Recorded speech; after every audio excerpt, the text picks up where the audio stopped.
This video is an introduction into the process of squaring a board. Step 1, joint the edge of a board. So the term joint the edge of a board really just means to straighten out the edge. So when you get a piece of rough stock, we call the pieces of wood stock, you're going to find maybe that it is not smooth. That's bad. We need a nice smooth edge in order for us to use the piece of stock on machinery. And to smooth out an edge, we use a jointer. So a jointer, how it works, you turn it on, and you're going to have this blade here.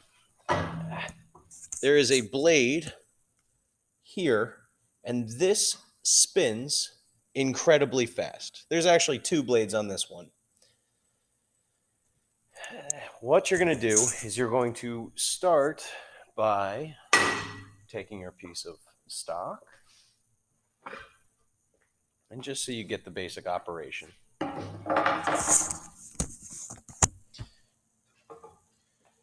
You would take your stock with the edge that you want to remove and place it on the table. You are then going to keep your hands below the fence to push the material flat on the fence. You would then use your right hand to guide it through. Now, right now it's hit. The reason why it hit this lip is because this surface is higher than this surface. As you put the piece of stock through, it's going to remove the material needed so that it lands flat on the output of the output side, just this end of the tool. When you go to joint the edge of a board, you want to inspect your workpiece. There's a term called wood grain. So wood grain is the lines of the wood. And you see how they kind of angle downward throughout most of the board. Ideally, you want the grain to face downward away from where it's headed.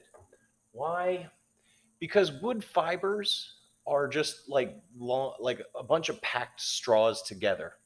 And if you have a bunch of straws that are angled like this, and I go to cut, like if my fingers are the grains, and I go to cut, if it catches, it's going to split the wood, and you end up with a rough surface.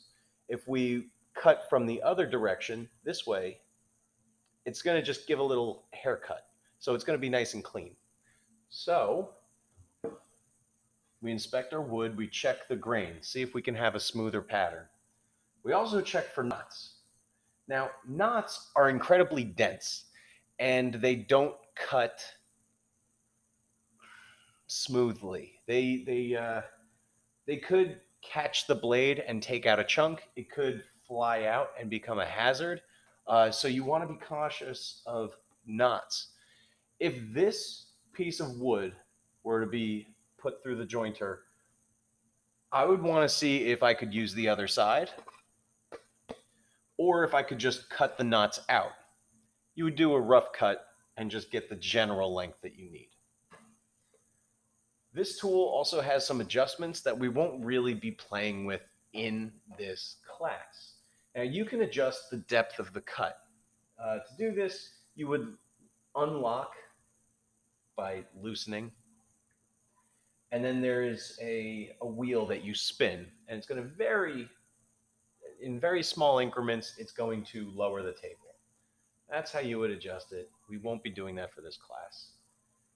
In general, the maximum depth you want to cut off the edge is 1/8 of an inch. That's max. It's better to do multiple passes through the machine than to just try and cut everything out in one shot. Especially if you really rely on saving that material, the smaller cuts are going to ensure a smooth edge without damaging your workpiece.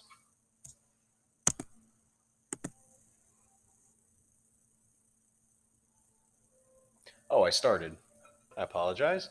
So I have my new work piece. I'm checking the grain that it's angling down as much as possible, and I'm prepared to start my process. Now, just to give you a better perspective, hey, you're going to place the piece here, and you're going to push down low enough that you're still pushing onto the fence while not hitting this guard. Okay, so I leave my hand like this, and in general, you don't want to hover your hand near this blade when it gets going. My right hand, I'm not going to put it on the top because it's easy for me to wiggle it. Instead, I'm going to place it at the back and offer some forward movement. You want to complete the entire cut. Regardless of what happens, you want to continue through. If you get stuck halfway, you're in the danger zone, and that's when accidents happen. So, I've chosen a plank. One other thing, you want to make sure you have a plank that is, I'd say, 1.5 feet long to be safe. The shorter it is, the more likely it is to tip as you're executing your cut. So, I've got enough space here. I'm going to turn on the machine, and I'm going to show you how to joint the edge, and I'll show you the edge too. And here, and back. I'm going to guide it along.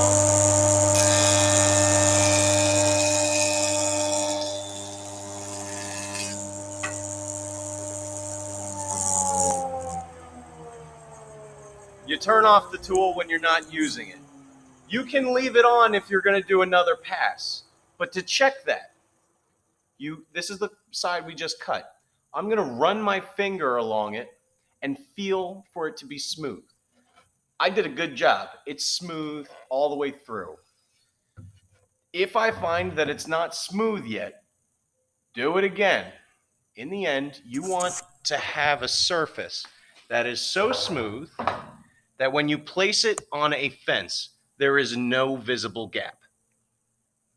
So once again, to use a jointer, backtrack. First step before using a piece of wood for a project is you want to square the board. One of your first steps for squaring a board is jointing the edge.